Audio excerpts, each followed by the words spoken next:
भक्तजनों, स्वागत है आपका मेरे YouTube चैनल दिव्य भक्ति और ज्ञान पे।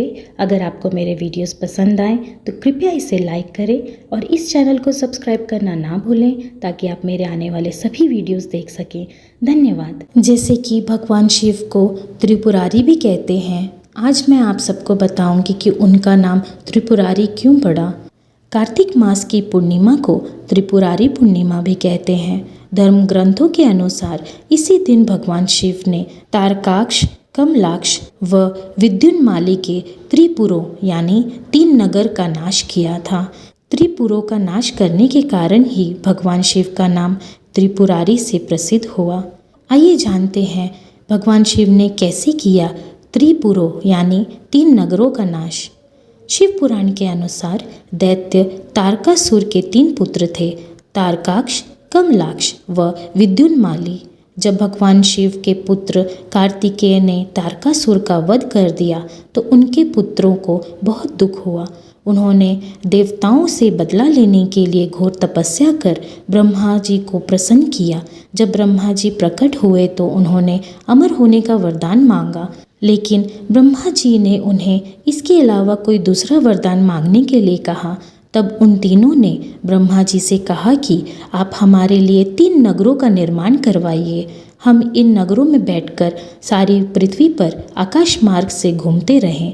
1000 साल बाद जब हमें एक जगह मिले, उस समय जब हमारे तीनों नगर मिलकर एक हो जाएं, तो जो देवता उन्हें एक ही बाण से नष्ट कर सके वह हमारी मृत्यु का कारण हो। ब्रह्मा जी ने उन्हें ये वरदान दे दिया। ब्रह्मा जी का वरदान पाकर तारकाक्ष, कमलाक्ष व विद्युन्माली बहुत प्रसन्न हुए। ब्रह्मा जी के कहने पर मैदानव ने उनके लिए 3 नगरों का निर्माण किया।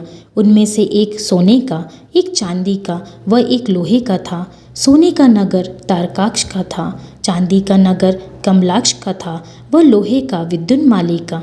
अपने पराक्रम से इन तीनों ने तीनों लोकों पर अधिकार प्राप्त कर लिया। इन दैत्यों से घबराकर इंद्र आदि सभी देवता भगवान शंकर की शरण में गए। देवताओं की बात सुनकर भगवान शिव त्रिपुरों का नाश करने के लिए तैयार हो गए। भगवान विश्वकर्मा ने भगवान शिव के लिए एक दैत्य रथ का निर्माण किया।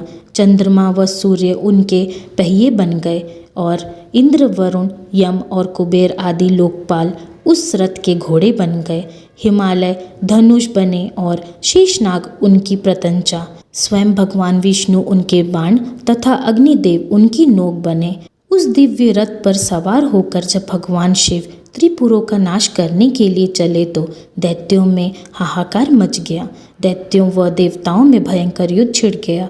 जैसे ही त्रिपुर एक सिद्ध में आए, भगवान शिव ने दिव्य बाण चलाकर उनका नाश कर दिया। त्रिपुरों का नाश होते ही सभी देवता भगवान शिव की जयकार करने लगे। त्रिपुरों का नाश होते ही उन तीनों दैत्यों का भी नाश हो गया। देवी देवता भगवान शिव की जय जयकार करने लगे।